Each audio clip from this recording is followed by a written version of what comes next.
It's the last lecture. So this is a lecture on closures, and I'm raising my sit-stand desk so I can talk to you.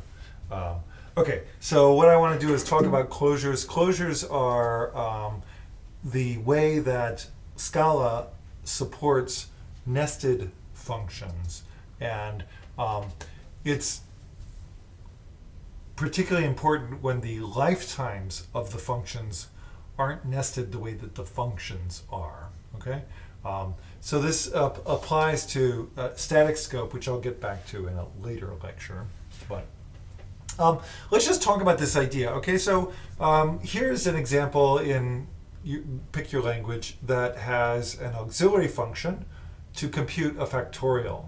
Right. So what I want to do is do a recursive function. This is a tail recursive version of factorial where my factorial here fires off the auxiliary and I'm accumulating the result in the additional parameter.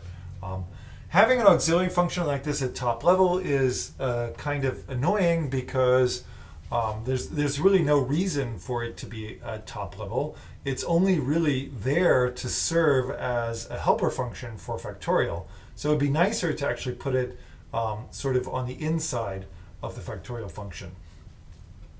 This is possible in many languages, and that's great.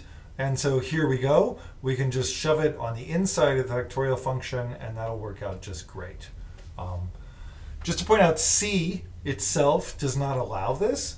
And when you try to compile this with C, it may work on certain compilers. In particular, GCC actually has a nested function extension, but that's actually not part of the C language itself. So if you add the pedantic option to GCC, it'll say, oh, no. I'm sorry, that's really not part of C. That's just our little extension. But in any case, let's look at Scala and some examples of nested functions in Scala. All right, so here is the way we might write a silly little auxiliary function like print elements. Obviously, this function is not that interesting in and of itself. It's just printing the element of a list, and it's calling what it's doing is calling print and then calling the function f.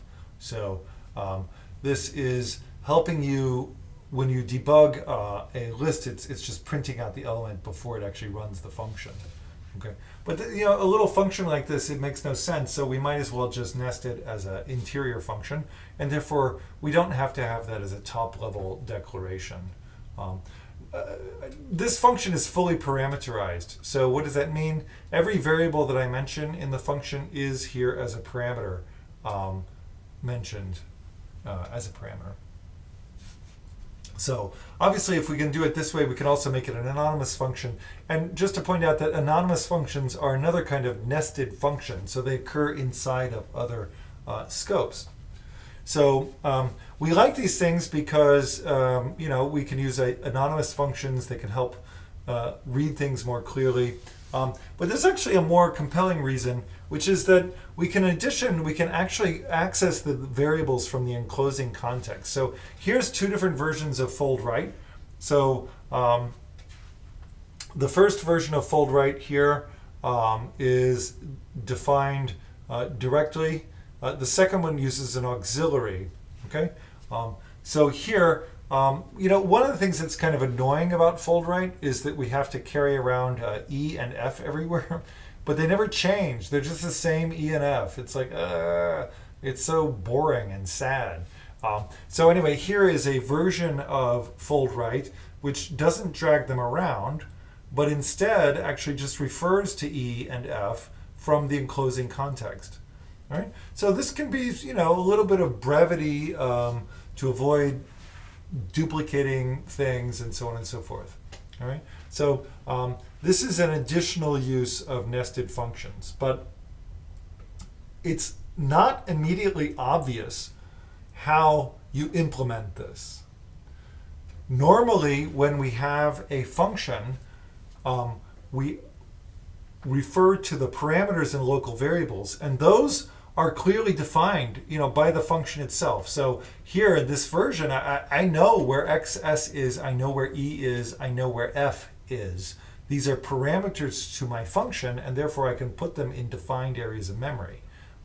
That's not so true here. So when I look at aux has these free occurrences of these variables. So e and f, these are completely free occurrences inside of aux. They're only bound by the outer declaration of fold right. So if you look at implementing aux itself, it's not obvious where you're supposed to go about finding e and f. So that is a reason we might want to do this. Okay. So nested functions allow us to sort of limit the scope of this inner function, to hide it, if you like. And the question then becomes, what is the role or the relationship between the lifetimes of these two functions? Is the inner function going to die before the outer function, in which case we're good? Or is it, a potential problem? And you can look at it here. Okay, so one of the things that's nice about fold right in the way I've written it in the second form is if you think about, when we call fold right, after we call fold right, we can call aux. So what we're going to do is call the auxiliary function. And the auxiliary function might call itself, and that might happen for a while. And then eventually all these calls are going to return. And finally the initial aux will return back to fold right, and then fold right returns. And what that means is that when fold right returns, there will be no auxiliary functions that could possibly still be alive. And therefore, this is kind of fine. We can imagine that this will work out fine. If we have inner functions that outlive the outer function, then we can actually have some real problems, and we need more runtime support. So that's the main topic of this lecture, is how to do that, and why you might want to. So this has been done in many languages, and just to say, GCC does it, and they do it wrong. This is actual text from the GCC documentation. They say if you try to call the nested function through its address after the containing function exit, all hell breaks loose. If you try to call it after a containing scope level exits, and if you refer to some of the variables that are no longer in scope, you may be lucky, but it's not wise to take the risk. If, however, the nested function does not refer to anything that has gone out of scope, you should be safe. I love that. That's like a great confidence builder for I want to use this. So it's all related to these lifetime problems. And if you're curious about how this works, you can read a paper on how it's implemented here, about the lexical extensions that support these extensions. Okay? All right. So what kind of problems can you get into? Well, here's an example. So what I have is I'm declaring the function pointer type. So this is the type of functions that take integers and return nothing. And now my function f here is going to return a function pointer. So what is the function pointer going to do? Well, I've got a function here called g. And note that g refers to both the local variable y and to the non-local variable x. Right? So I have references in here in g to both y and x. The function f is going to do a little bit of a local call to g before it returns the address of the g function. So we're going to return a pointer to this function after we've called g a few times. Then our main method here is going to call f that'll, involve calling g 3 times here. But then we get back the pointer to g, and we're going to store it into a variable called h. We will then call h ourselves 3 times, and then we'll call f again and call h 3 more times. So the question is, what does this do? All right, so what we're going to expect to be printed out here is when we call g here, we'll get, we have I ranging from 0 to 3. And the first time we call it, we have f is, the parameter is 5. So we're expecting to print out 5, 0, 5, 1, 5, 2. That's what it should print here. Then we're going to return this function. And when we return the function and call it out of context, the question is, what the heck is it going to do? Because if you think about it, when f has returned, the space that stored x has been freed. So we're no longer we no longer have allocated the space that holds x. So calling that function here on this for loop in main, it's not clear what it should do. And in fact, this is an undefined behavior in C, because we're accessing a variable which has been deallocated. So that's not great. But maybe it does something. So the G++ documentation says maybe it'll be okay. I don't know. Maybe it's okay. So what happens? So the function here is going to go and call, we're going to end up calling g 3 more times. I mean, we're going to be good with the explicit parameter to g, so y should be fine. The only question is, what will x be? Then we're going to call f again, and what is that going to do? It's going to cause whatever space x had before to be overwritten with this new space, because the two calls to f will be in the same place on the stack. Then we're finally going to go through and call this 3 more times. So what happens here? Okay, so we have the original call, which was fine, and we get 5, 0, 5, 1, 5, 2. Then we have these unsafe calls, which just happen to work. Okay, so that's okay. Yay. Then we have 3 more safe calls, and then we have 3 unsafe calls, and these, this is quite a perverse result. We're getting 6 here for x, whereas previously when we had called h, we got 5 for x. So somehow the value of x has kind of changed between these two uses of h. And this is just kind of troubling and problematic, okay?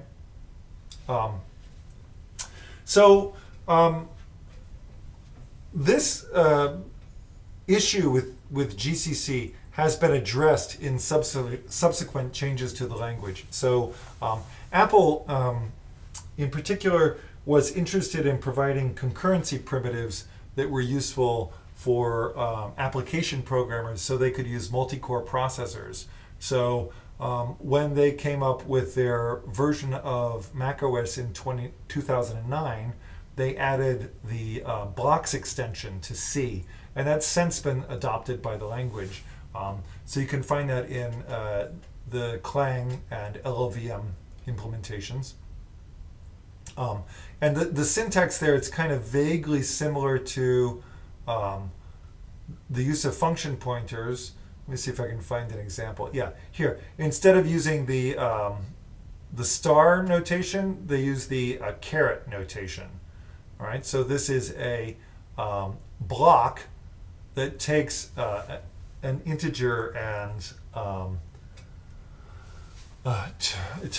returns a block. Sorry, it takes an integer argument, returns a function that takes 2 integer arguments and returns a float. Okay, so anyway, that's sort of the syntax there. Anyway, it's used all over the place in iOS and OS X for graphical user interface callbacks collections, processing, and concurrency. So here's an example in Clang where, I should say this is in C, compiled by Clang. So this is the definition of a function pointer for a block. Okay, so this is a block declaration. And the syntax is very similar, except note that G here is not declared as a normal function. It's declared as a kind of lambda. This is a lambda or an anonymous function in C.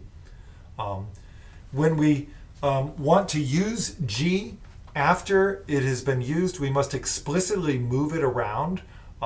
So there's a construct here called block copy, which takes the function and any of its local variables, any of its non-local variables, in this case x, and it copies them someplace so that they're safe. And then in our main program, we can actually then take that thing and use it. But we must then explicitly free up the copy that we created. So we call this block release to free it. The nice thing about it is that it's all perfectly well defined at this point, and we can get it to work. It's a bit of a pain to compile it, so you need a bunch of compiler options set up. So you need to explicitly include the blocks library. You need to include the blocks runtime when you actually run the thing. Anyway, when you get all of that stuff set up, it does actually work correctly in the sense, if you look here, we've got all these calls are safe. So when we do the original calls to G, they print out the value 5. When we do the calls to G through the main program, through the variable H, they also give the right values. When we do a subsequent call to G, it's going to give us the 6s out, but the old value is still preserved for X. So when we go back to H, it's actually going to give us the right values. Right? So that's the main thing that's happening here that makes this work. All right. So if we don't use the block copy and block release, all hell breaks loose, and we end up core dumping. So it's a little bit fragile. It's quite manual. And that's appropriate for C because C is an unmanaged language, and so it's important, that we, as a programmer, you need to keep track of everything that's being allocated anywhere and deallocated anywhere. In Scala, as you can imagine, it's a managed language, and Scala actually does a lot of this for you automatically. So we don't need to do a block copy. We don't need to do a block release. All of that stuff is going to be handled for us by the Scala runtime. So this is the same sort of code sort of written out in Scala where we're returning the function G here after having called it 3 times. And we're using it in this context later on after F has returned. And again, what's going to happen, and Scala just does this automatically, it's going to take the definition of G and all of the non-local variables it refers to, in particular take X, and store those someplace so that we can get at them later. All right. So this just works fine in Scala. So the inner function here, I've defined it as a method here. We could also define it as a function. So this is the functional form of that, where actually we define it using a lambda. Okay, these nested functions work in lots of languages. So in particular, Java 8 now supports nested functions. And the main innovation here is the technical thing that they had to handle is to deal with these non-local variables. So it's the same kind of code here. This is the same sort of example sort of sketched out in Java. And Java 8 actually handles these things properly. So this is another version that's a little bit easier to compare to the Scala version, where I am using the function type explicitly. So this is the Java notation for a function that takes an integer and returns a string. And here's the Java lambda notation for that, where I take the argument y and return the result of doing this. Java 8 includes a lot more functional programming machinery that you would expect to find, including maps and other things. Some of this is defined on some collections, but not others. And so, for example, on lists, I get a for each, but I don't have map. So if I want to use map, I need to go over to the stream APIs. So there's some warts in there, but Java 8 includes a lot of this kind of functional machinery that we've come to expect.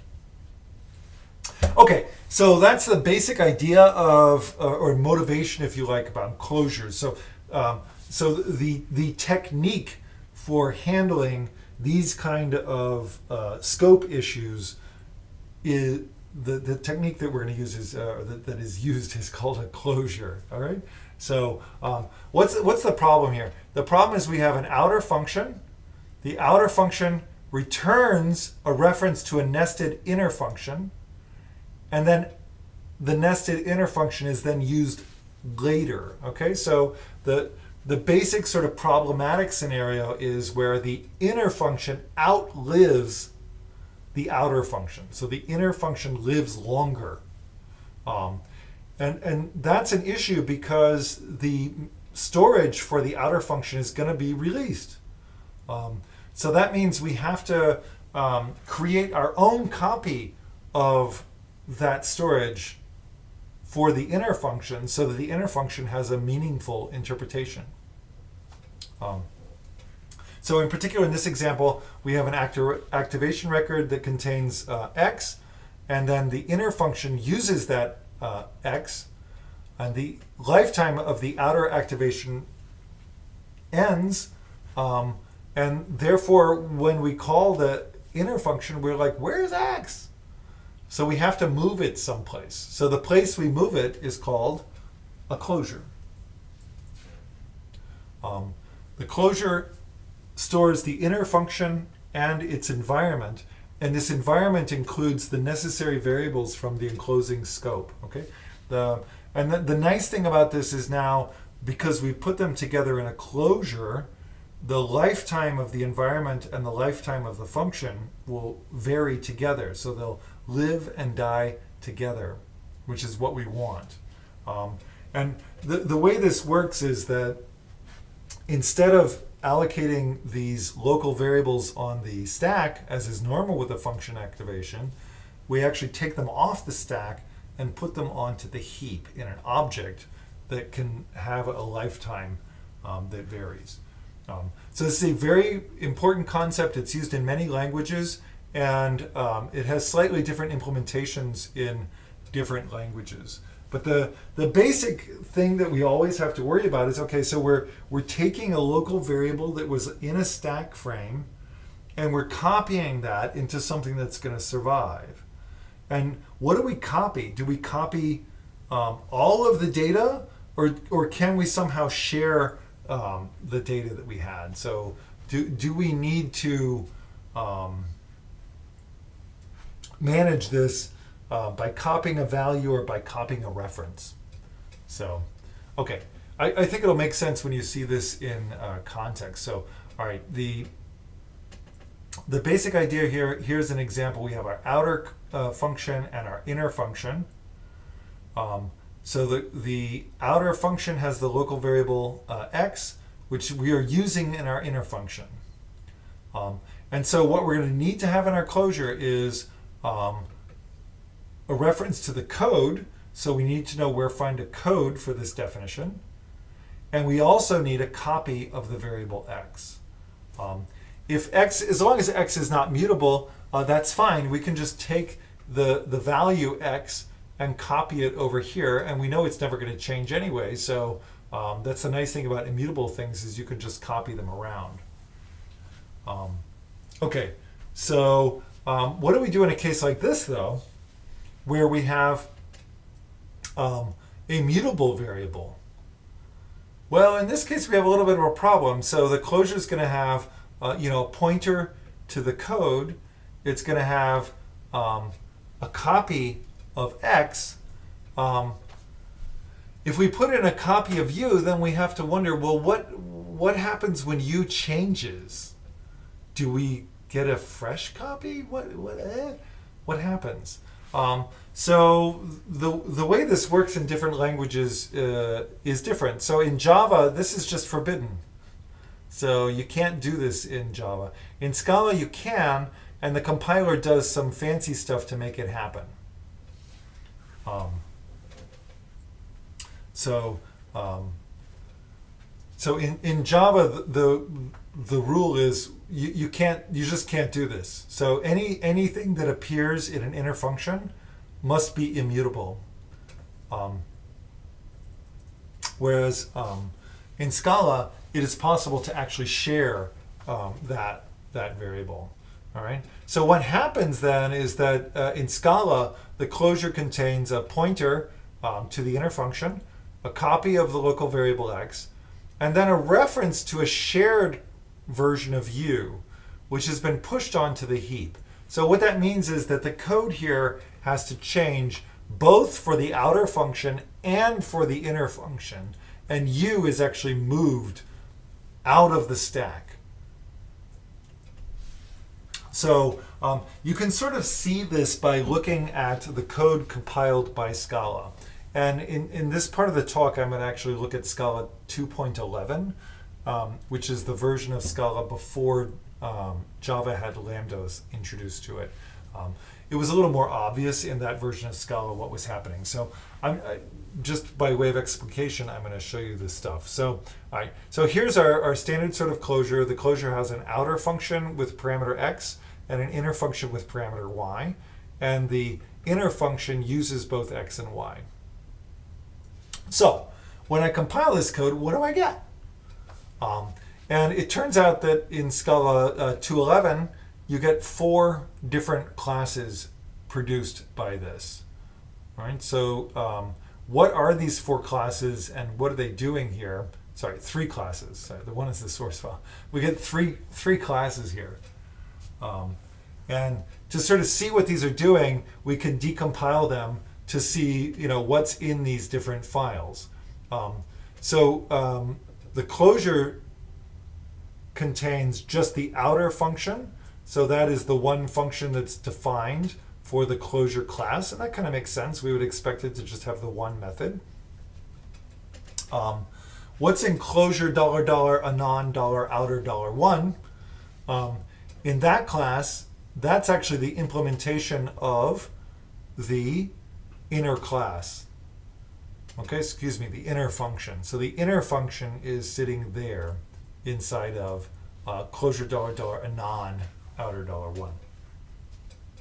So this is the first anonymous function inside the outer function. And you can see sort of what it has. So in particular, this is what we have for that object. We have a integer private field called x, and then we have the apply function, which takes a Boolean and returns an integer. So again, if you look at it, the apply function you expect should take a Boolean and return an integer. And how does it compute this? Well, it uses x. And so x now is stored as a final field, a private final field. Because note that x here is a parameter. Parameters in Scala are immutable. So you're not allowed to change them. Okay, awesome. So the closure then is an instance of the second class, and x is then copied into this field $1. If we have a var here, what happens? Well, if we have a var, the var is mutable. And so the compilation is a little bit more complex. So let's actually look what the inner class looks like. So x is immutable, and therefore you can see we just have a copy of the int So for x, so just as before, we just have a copy of the immutable x. But for the mutable variable u, Scala does something different. Instead of giving me an int, it gives me an object here. So this is Scala's own implementation of a mutable integer reference. So this is a object that I can update and read. So it's read and write to change the value that's there. And this object is used both by the outer and the inner function. So were the outer function to update u or change u, it would also go through this particular object. Okay, so the x is then copied and the u is shared. So that's the sorry, I'm going backwards. Sorry, I need to go forwards. There we go. All right. Okay, so that is how we copy stuff around. Right. Here's another example for you. So here I have a function f, and what does f do? It creates a scope to hold the variable x, and then what we're doing is returning a function that updates x and returns x. So this is kind of fun to type into the Scala interpreter just to see what it does. All right, what I've done is define a variable f. Let me start the Scala interpreter fresh just in case there's some cruft in here. All right, so we'll paste that in there. Okay, and now you might wonder, is there an x here that I can use? And of course the answer is no, because this x is private, it's scoped here. It's not being defined at top level, it was scoped here. So if I run f, I get 0. If I keep running it, you can see that there is some hidden state here. So where is the state contained? Well, it's going to be contained in the code that is implementing this function f. So because f here has some access to some private state. You can delay this computation a little bit, which is kind of amusing. So let's do that here.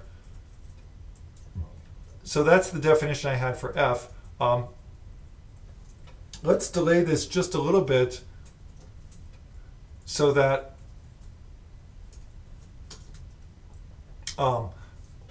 this looks a little bit weird, but okay, what is this? This is a function which takes nothing and gives you a function that takes nothing and gives you an int. All right, so what did I do here? I just introduced a delay here. So f does not itself allocate the variable x. What does it do? It's a function that when called allocates a variable x and then returns a function that is an increment function over that. All right, so we can try running f now. And of course, f itself does not give me a number. It gives me back a function. I can call that function, and it's actually a nice incrementer function. Let's call f again. And now if I call res10, I get a function which I need to invoke. There we go. And what's interesting to note here is that res10 and res6 no longer are sharing the same state. Okay? Excuse me, they are not sharing the same state. Right? So they've got separate storage here for the two different versions of x. So when I called f the first time, it allocated one of these variables. When I called it the second time, it allocated another one. Right? So you should play around with this. Hopefully it'll make sense. There's a lot of great resources about closures, particularly from the point of view of JavaScript. So there's one nice one here, which talks about closures in JavaScript. And you might be interested to look at those to help understand what's going on. Okay, we will talk about more about closures Wednesday when I'm back in class, and I look forward to seeing you, and I hope you've had a great week. Okay, bye-bye.